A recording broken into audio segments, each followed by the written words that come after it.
Olá, queridos estudantes, professor presencial, mediadores da aprendizagem dos nossos alunos. Bem-vindos para mais uma aula de arte. Eu sou a professora Lidiana da Cruz. Estamos aí seguindo com a unidade 2 do componente de arte, quase na metade das nossas aulas. Estudantes, peço vocês que estejam atentos aí às nossas aulas, certo? A unidade 2 traz temas assim, muito interessantes, muito relacionados então, ao nosso cotidiano, à nossa cultura. Então, bem fácil de aprender. Então, preciso que vocês estejam atentos, com o caderno aí, fazendo anotações, fazendo seu portfólio, anotando os temas mais importantes, né, os conceitos, características dos temas que nós estamos abordando, certo? Então, você precisa ter esse disciplinamento aí nos seus estudos, para que você não tenha que voltar nas aulas e estudar de novo. Tudo bem? Então, vamos lá, dar sequência. Nossa aula é aula 20.1. Continuando, então, com os estudos da arte popular, que vocês já sabem o que é arte popular, são as várias manifestações culturais que envolvem produções artísticas, que envolvem, então, música, dança, pintura, escultura, o artesanato, enfim. E na parte 3 vamos falar sobre artes cênicas, que quer dizer essa hibridação, né, artística que envolve danças, músicas folclóricas, certo? Então vamos falar sobre o que é folclore. Estudantes, só pela imagem vocês já perceberam que está ligado aos mitos, que são histórias criadas pelos nossos antepassados nas diversas regiões do Brasil. Então, está relacionada à cultura. Por quê? Folclore é o conjunto das criações culturais de comunidades, de diversas etnias, povos, né? Tanto os povos indígenas, os povos, grupos, então, remanescentes como os afro, né, brasileiro, também essas criações, né, no folclore, no contexto do folclore, está baseado nas tradições, por isso que eu falei, os nossos antepassados, né? Foi criado pelos nossos avós, bisavós, que vai se mantendo, é repassado, então, para as gerações futuras. Então, são tradições expressas individual ou coletivamente, representativo de uma identidade social. Essa identidade social está ligada ao quê? A uma cultura, por exemplo, a uma etnia, como os povos indígenas, comunidades ribeirinhas, né? Os povos que vivem às margens dos rios, floresta, também os remanescentes afro-brasileiro, enfim. Olha a origem da palavra folclore em inglês, que é folklore, né? Que significa sabedoria popular. Então, olha aí, a palavra está ligada, então, tudo que envolve as produções e manifestação cultural popular. A palavra, então, é formada pela junção folk, povo, e lore, sabedoria ou conhecimento. Muito bem, seguindo a imagem que nós estamos vendo em alguns mitos, como a cobra grande, Saci Pererê, o boto e muitos outros, né? Vou até falar em seguida, né, nesta aula, sobre alguns folclore. Então, estudante, folclore engloba todas as atividades populares, como técnicas, tradições, inovações que estão incorporadas no fazer artesanal e seus ambientes, certo? Muito bem. Envolve também as festas populares, né? Vocês percebem aí na sua comunidade muitas festas, na verdade, que envolve o quê? A cultura, o folclore popular, como as festas religiosas, dedicadas a santos também, a colheita, né? Está ligada a atividades agrícolas, como o plantio ou a colheita dos alimentos. Muitas dessas músicas, festas e danças estão ligadas, então, ao agradecimento, né, do da colheita dos alimentos em em várias regiões do Brasil. São ancestrais porque vêm o quê? Dos povos antigos, né? E foram substituídos no catolicismo pelas festas dos santos, né? Muitas festas folclóricas foram substituídas pela religião católica, ou seja, o catolicismo, e foram sendo relacionadas às festas dos santos. As mais conhecidas são, por exemplo, festas religiosas natalinas, que são a festa de final de ano, né? Também as festas juninas, que está ligado ao campo.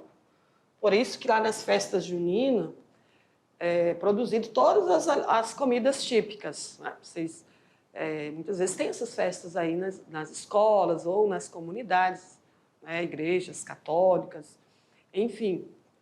Vocês percebem que a comida são os alimentos produzidos naquele período, né? Como o milho, né? Uma variedade de pratos feitos por meio, então, do milho, porque é um período de colheita do milho, né? Plantio e colheita, enfim. Não estou lembrado bem o nome. Eu sei que fazia muito pamonha no período de novembro, né? Porém, as festas juninas, que é no mês de junho, é feita, então, né? Essa festa é relacionada ao santo, né? Santo católico.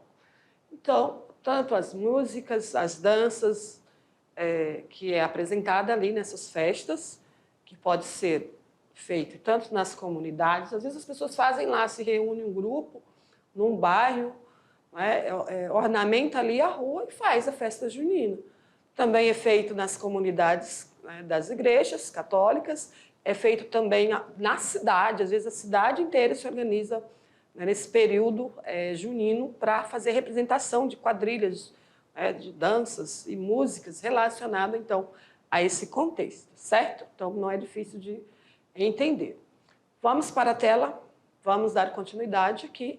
Então, estudante, como eu disse, os santos são Santo Antônio, João e Pedro, né, que foram os discípulos de Jesus. Lembrando que o catolicismo é um segmento do cristianismo, certo? Assim como tem outros segmentos também.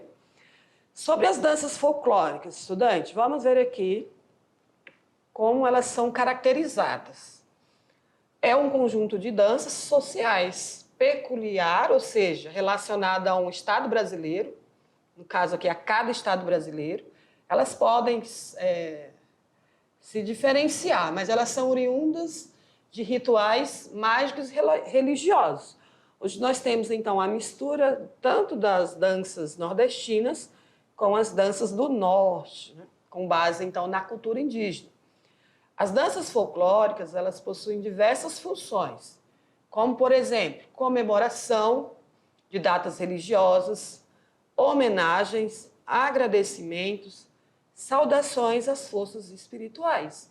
Então, essa manifestação aí cultural, como as danças folclóricas, tem essa função, esses objetivos aí, certo? Por isso que muitas vezes elas partem do catolicismo. Então, olha os tipos, né, diferentes de danças folclóricas. Bumba Meu Boi ocorre muito no estado do Nordeste, nos estados do Nordeste, como também na região Norte. Samba de roda, frevo, né? Tem o frevo que é muito comum em Pernambuco, o samba, tanto na Bahia quanto no Rio de Janeiro, maracatu, acredito que maracatu seja também, não lembro se na Bahia, carimbó, aqui em Belém do Pará, catira, não lembro, chachado do Nordeste, e muitas outras, né? Quadrilha acontece no Brasil inteiro. Na região sul, elas têm outras tendências, mas também tem as quadrilhas, danças, promovido, então, partindo, então, da religião católica, certo? Muito bem, aqui nós temos uma imagem, né, de festas aí folclóricas. Trouxe outras aqui, são várias, né? Várias danças, cada estado tem uma especificidade. Então, como já foi falado, elas estão relacionadas aos antigos rituais mágicos e religiosos. Elas podem variar aí na função, estar ligado à religião, homenagem, agradecimento, saudações às forças espirituais. Aqui, estudante, algumas imagens do Bumba Meu Boi. Podemos observar que quanto, né, as pessoas se dedicam a essas festas, tem público. Aqui em Rondônia, em Porto Velho, acontece várias danças de quadrilhas na festa Flor do Maracujá. Então, as pessoas se dedicam, fazem treinamento, em toda uma movimentação, né? Não é só um estilo de dança, tipos de dança. Está relacionado também à economia, né? No período, esse ano, teve a Flor, né? A festa Flor do Maracujá, que reúne todas essas danças, grupos de danças que tem todo o município de Porto Velho, em alguns municípios vizinhos.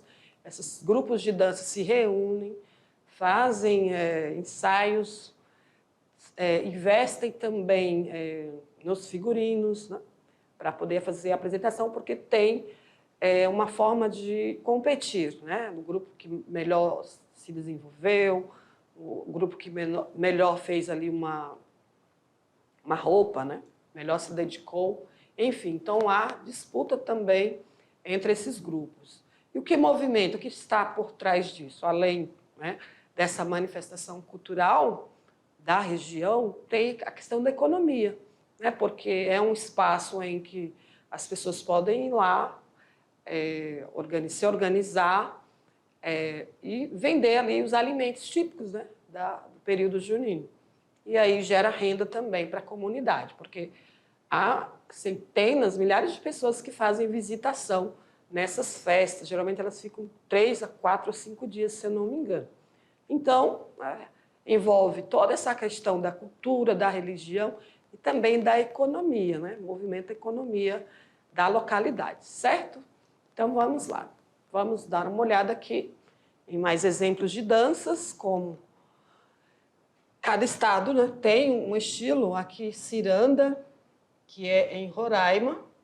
Nós podemos ver aqui o quanto esses grupos investem aí no figurino, nas roupas, né, também nas coreografias. Olha como que é a característica da ciranda. São cantigas de roda originárias da Espanha e Portugal. Então, mistura aí da cultura europeia. Em Roraima, é muito parecida em épocas de festas populares. E o carimbó do Pará. Olha aqui também o figurino, saias redondas, muito colorido, muito movimento.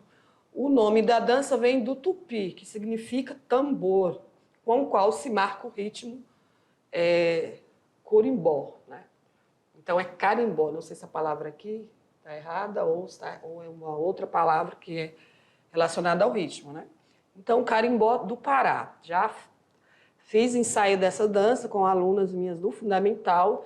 As adolescentes adoram dançar carimbó, porque é muito legal, né? A música, tanto o ritmo da música, quanto a coreografia, também as roupas, o figurino. Fica muito lindo, né? As adolescentes, as meninas adoram. Muito bem. Marujada, eu ia falar marajoara. Então, ocorre no Acre, marujada. Está relacionada, então, aos marujos, né? Até porque no Acre tem ali a proximidade das pessoas com o rio, né? Com utilização também de embarcações. Então, marujada é uma das danças típicas do Acre. Ela representa, então, a importância das embarcações fluviais no contexto do cotidiano acreano, inclusive nos anos 40. Então, marujada, a festa típica do Acre, está relacionado às embarcações fluviais, né? Muito uso de embarcações devido aos rios próximos da cidade. Vamos falar das principais danças folclóricas. Quais são? No Brasil, possui muitas danças que representam, então, as tradições, culturas de determinada região, né? As danças folclóricas surgiram confusão da cultura europeia, como eu já falei, indígena e africana. Olha aí, sempre a cultura brasileira vai ter essa mistura. Fusão quer dizer o quê? Mistura de culturas, como europeia, porque foram os portugueses os primeiros a colonizar, né? Portugueses e outros países vieram depois. E aqui já existiam os povos originários, que são os indígenas, diversas etnias indígenas, e muitas delas ainda se mantêm a sua cultura, e a cultura africana, que hoje formou a etnia afro-brasileira. Elas são, então, celebradas em festas populares, caracterizadas, então, por músicas, figurinos e cenários representativos daquela região, certo? Muito bem. Seguindo aqui, vamos ver o que eu trouxe mais para vocês. Samba de roda. Samba, como já falei, muito originário lá da Bahia, né? As batidas do tambor têm a ver com a cultura africana. Podemos observar pelas roupas típicas aí das mulheres baianas, né? Colorido, esse estilo de colocar o tecido na cabeça, não estou lembrado o nome agora, é também, né, das mulheres africanas. Então tem a ver, o samba de roda tem a ver então com essa cultura então dos povos, né, das comunidades da região da Bahia. E o frevo, olha a característica do frevo. Pessoal, lá de Pernambuco, Recife, nos carnavais, né, durante o carnaval, há muitos grupos de frevo, que é essa dança aqui, ó, que utiliza o guarda-chuva, certo? Eu não trouxe nada relacionado a cada uma à origem dessas danças. Seria interessante falar da origem dessas danças. Cada uma tem um significado. Por que surgiu? Né? O frevo tem a ver, não sei se com a chuva, né? Porque eles dançam com guarda-chuva. Uma aluna minha fez um comentário uma vez: professora, essa dança tem a ver com a chuva, por isso que eles pulam muito, usam o guarda-chuva. Mas vou pesquisar, né? Nas próximas aulas eu vou falar um pouco mais sobre a origem de cada dança, certo? Então, vocês observam ali, tem que ter muita destreza, né? E disposição física para dançar o frevo, porque pula mesmo. Pula com guarda-chuva. Eu não tenho flexibilidade para dançar o frevo. Já fui em Pernambuco, período do carnaval. É muito interessante de observar, de olhar. As músicas são maravilhosas, porém, dançar, jamais, né? Pular em cima da perna, como eles fazem, depois, se vocês tiverem curiosidade, busca lá um vídeo sobre o frevo. Tem que ter muita disposição física, treinar mesmo, porque senão vai sair de lá com a musculatura toda esticada, toda doendo, né? Muito bem, vamos para a tela, vamos ver se eu trouxe mais alguma coisa sobre dança. Ah, sim, o maracatu, que é a quadrilha, né? E quadrilha, maracatu, esta imagem aqui, ó. Também desenvolvida em período de festas, né? Festas locais. E quadrilha são as festas religiosas, né? Do período junino. O baião é o forró, né?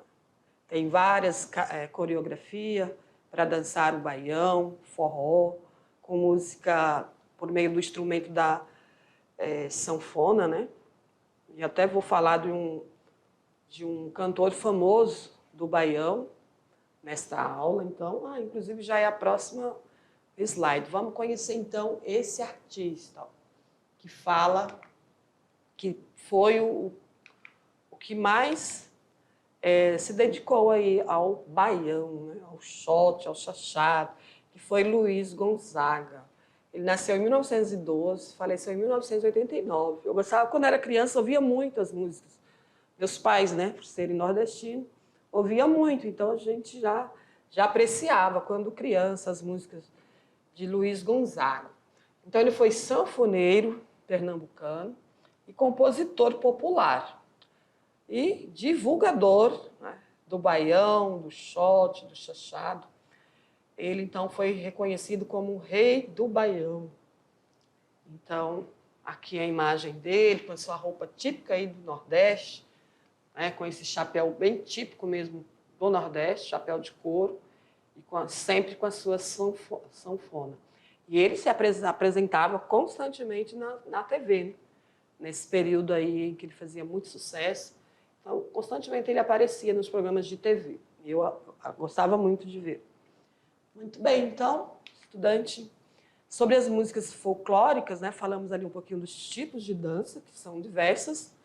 Vocês perceberam que tem diversas músicas folclóricas, porém eu não trouxe todas. Algumas, as mais conhecidas, porém pode haver regiões no Brasil, por essa imensidão que é o Estado brasileiro, né, o país, né, tanto por extensão, também por quantidade de estados e população, deve haver uma diversidade de características culturais que nós nem conhecemos, certo?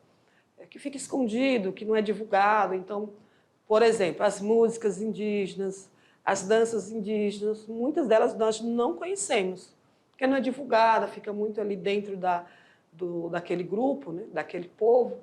Então, a gente deixa de conhecer. Assim como em outros estados mais distantes. Não é verdade? A cultura do Sul. Pouco conhece a cultura sulista, porque, apesar que em Rondônia houve muitos migrantes do Sul, eles trouxeram a sua cultura, por exemplo, a alimentação, muita comida, né, tipos de pratos típicos do Sul, a linguagem, eles trouxeram muito. Também algumas manifestações como dança, música, mas algumas coisas foram se perdendo, porque é uma mistura tão ampla, porque tantos povos, né, nordestinos que vieram para Rondônia, vieram estrangeiros, né, principalmente no período da construção da estrada de ferro Mamoré, vieram estrangeiros, com mais a população indígena que já viviam aqui, e os nordestinos, o povo do Sul e o povo do Norte, foram criando novas características culturais, na verdade, e algumas vão se perdendo. Então, para conhecer, tem que ir lá na região, que lá vai se mantendo. Quando vai havendo muita migração, como Rondônia, a gente acaba assim, sem ter uma identidade cultural específica, mas, porém, a gente percebe isso, né? Essas manifestações culturais específicas de Rondônia, com a junção de todas essas culturas, nós temos muito forte a cultura indígena, certo? Tanto os pratos típicos, como as danças, inclusive, né? O Bumba Meu Boi, que é feito releituras, né, desse estilo de dança que é do Nordeste. Aqui no Norte é feito releituras, trazendo tradições da cultura indígena, certo? E também a cultura afro. Então, a gente vai percebendo que vai ficar, mesmo com essa miscigenação, com essa fusão, ou hibridismo cultural, vai ficando a mais forte. Então, qual a cultura mais forte aqui da nossa região norte? A cultura indígena, né? Então, devido a essa quantidade de povos que existe aqui, certo? Muito bem, então vamos para a tela, vamos dar continuidade, falar um pouco agora das músicas folclóricas. São diversas músicas folclóricas, né? São canções populares, que nós conhecemos desde crianças, né?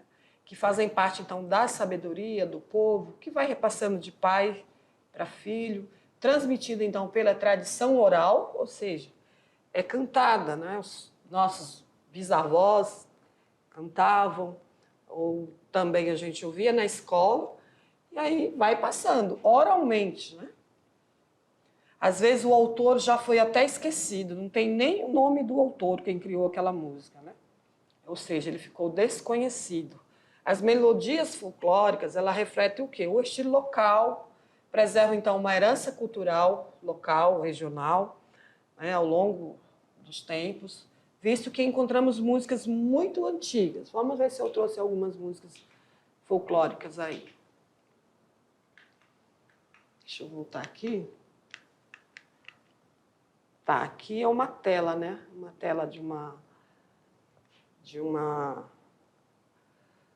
da arte popular, artista é Araci, tratando aí da dança folclórica. né? Como, por exemplo, a ciranda, música e dança folclórica. Normalmente, as crianças cantam músicas folclóricas nas cirandas. Então, vocês, né, quando mais jovens vocês já são. Quando criança, quantas músicas nós brincamos, cantamos na escola, ou em casa, ou, né, na comunidade, sem saber a origem, quem foi que criou aquela música. Então, são músicas que ficam ali pela oralidade, certo? E essa obra aqui, da Aracy, retrata a ciranda, né? Que é uma artista popular. E aqui eu trouxe um pouco das músicas, né? Algumas letras de música, como O Cravo e a Rosa, que eu sempre adorei cantar na escola, e se essa rua fosse minha, né? Então, são letras de música folclóricas, do qual nós não sabemos quem é o autor. Marcha Soldado, Boi da Cara Preta, mãe canta para o filho dormir, né? Boi, boi, boi, boi da cara preta, pega esta criança que tem medo de careta. Então, são músicas repassadas de pais para filhos. Então, estudante, olha as principais características da música folclórica. Criação espontânea, simplicidade e repetição nas letras, né? Relação com os grupos regionais, constitui uma herança cultural, sofre variação, vai mudando. Às vezes as pessoas vão fazendo releitura daquela música, vão criando novas, né? É transmitida de geração em geração, não possui autor conhecido, né? Sendo a sua criação coletiva. Então, vai sendo repassada pela oralidade. Muito bem, então, vamos fazer uma conexão, falar um pouco de literatura, né? Arte e literatura. Não, como estamos falando da arte popular, não podemos deixar de falar sobre a literatura também popular, como, por exemplo, o cordel. Aqui, esse artista, deixa eu ver aqui, Mariane Bijo, né? Olha aqui, tanto o cordel também utiliza muito da xilogravura, né?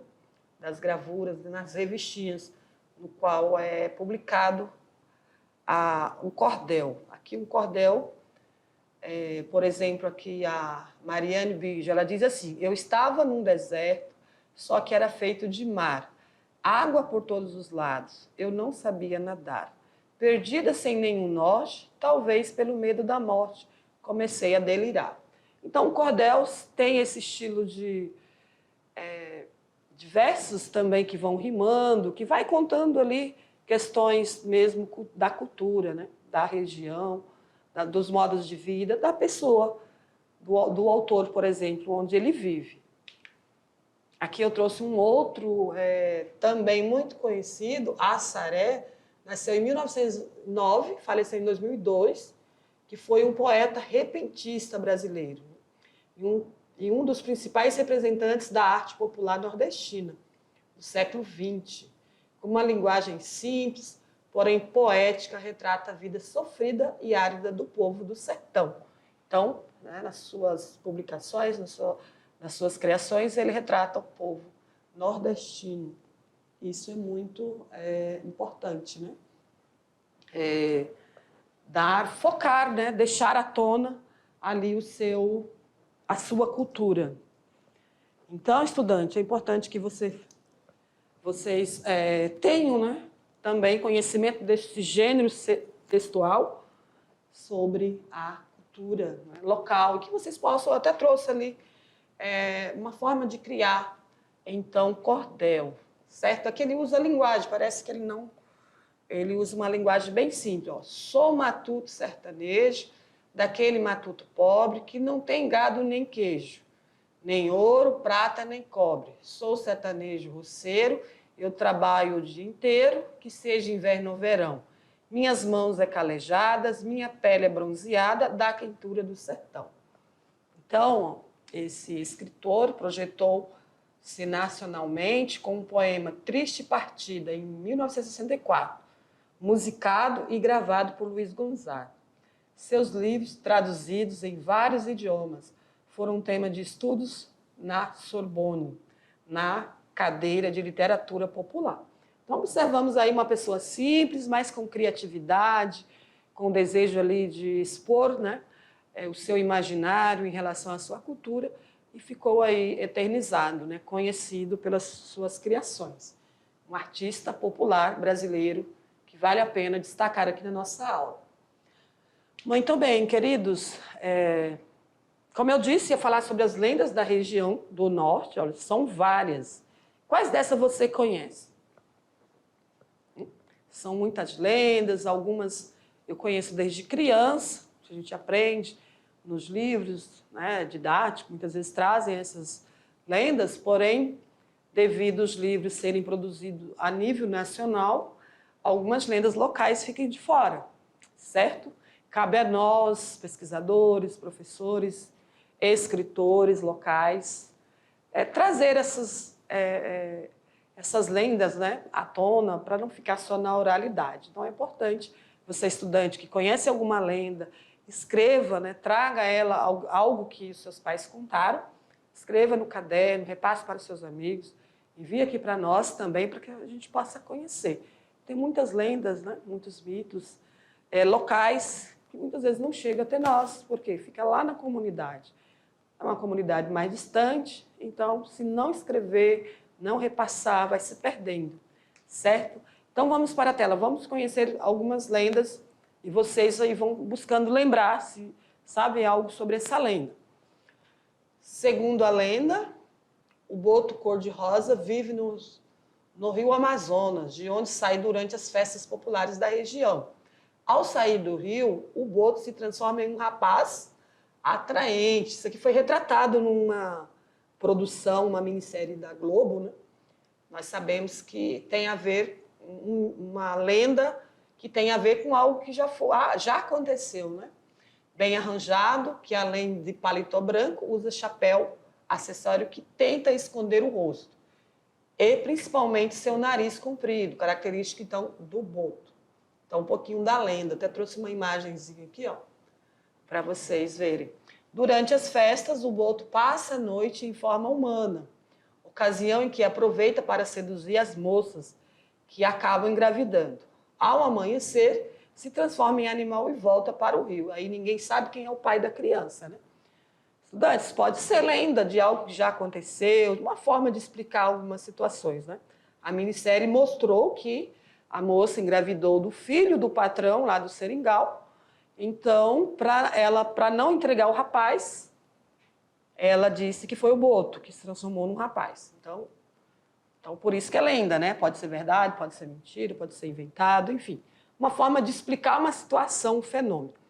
Então, nós temos aqui na região amazônica, lenda do açaí, lenda das Amazonas, lenda do boto, lenda da cobra grande, lenda da mandioca, Mapinguari, o Irapuru, acho que repetiu aqui. Certo? Então, deve haver mais lendas, né? Como eu disse, se vocês conhecem, vocês podem escrever, falar sobre essas lendas e trazer, né? Para que a gente possa conhecer, enviar. Então, estudante, hora de fazer um folheto de cordel. Então, eu trago ali uma atividade prática para vocês, certo? Para que vocês possam produzir. Fazer arte também é pôr a mão na massa. Então, hora de fazer. Professora, aí mediadora dos nossos estudantes, pode propor essa atividade para eles, produzir um cordel, certo? E substituir por outras atividades, atribuir pontuação na atividade dessa classe, caso eles queiram escolher, né? Substituir. Enfim, vocês podem estar adequando, tá? Essa atividade aí. Transformar ela, por exemplo, num projeto, né? De literatura, enfim. Vamos lá, então. Vamos ver quais as formas, instrução para poder escrever um folheto de cordel. Sei que tem muitos alunos que leem, que gostam de ler, de escrever, de produzir. Então, inicialmente é importante dar rima aos textos, né? O mesmo som final das palavras. As crianças fazem isso muito bem. Eu gosto muito de produzir com as crianças, pequenos poemas, é claro, e elas sabem rimar. Então, os jovens, vocês também conseguem. 2, estrofes, mais usada, quadra, sextilha, septilha ou setilha e décima. É a quantidade, né, de estrofes. Oração, a história com início, meio e fim. é preciso dar início àquela história, desenvolvimento, que é o meio, e o fim, conclusão, certo? Métrica está relacionada ao quê? A mesma quantidade de sílabas poéticas em cada verso, mas usada é a redondilha, maior ou heptassilábica. 7 sílabas poéticas. Depois eu vou mostrar para vocês o que é, então, a métrica. Atenção, então, que o verso é cada linha ou frase de uma estrofe, certo? A estrofe é um conjunto de versos. Por exemplo, aqui nós temos um conjunto de versos. Esse verso, vamos supor que tem 4 linhas. 1, 2, 3, 4. Então, o outro conjunto de estrofe vai ter a mesma quantidade, vai seguir, certo? Então, pode ser, então, como vocês viram ali, né, desde a quantidade, pode partir, então, de 4 linhas. Oração é a história ou enredo do texto. Métrica é a mesma quantidade de sílabas. Então, aqui é a explicação, né, mais abreviada. E a rima, consoante, que é a mais usada na literatura de cordel. Como, por exemplo, aqui, ó, natação, patinação, posição, recreação. Então, a última sílaba, ó, todas estão rimando, ó, tudo é com C cedilha. Ó. Futebol, espiribol, basebol, fresquebol, softball. Professora, quer dizer que a senhora fez aí um verso rimado? Não, é só um exemplo de que a última sílaba é que vai estar rimando. Ó. Tudo rimou, terminou com bol. Então, tem que fazer sentido, viu? Não pode ser assim como eu coloquei, não, só para dar exemplo. Certo? Aqui é a estrutura. Certo? Ó, o verso, né? O verso é isso aqui. Aqui a estrofe, que é esse quadrado, vamos supor. E a métrica é a quantidade de versos. Aqui é um trecho da canção de Francisco Diniz. Ó. Literatura de cordel é poesia popular. É história contada em versos, em estrofes a rimar. Escrita em papel comum, feita para ler ou cantar. A capa é em estilogravura, trabalho de artesão, que esculpe em madeira um desenho com punção, preparando a matriz para fazer reprodução. Então, ao mesmo tempo que é uma música, né, está falando que é o cordel, literatura de cordel. Certo, estudante? Então, trago essa atividade para vocês como uma atividade prática, fazer aí uma literatura. Né? Já pensou? Cada turminha são as nossas referências, cada um na sala fazer um verso, né? Fazer ali uma estrofe, várias estrofes de verso, e depois vocês publicam em forma de livro. Ficaria muito interessante, não é verdade? Então, estudante, mão na massa, coloque-se à disposição para criar, produzir. Tenho certeza que vai surgir coisas maravilhosas. Tem que começar, treinar para aprender. A primeira escrita já vai estar maravilhoso, não. É dedicação, certo? Então, obrigado pela atenção e aguardo vocês nas próximas aulas.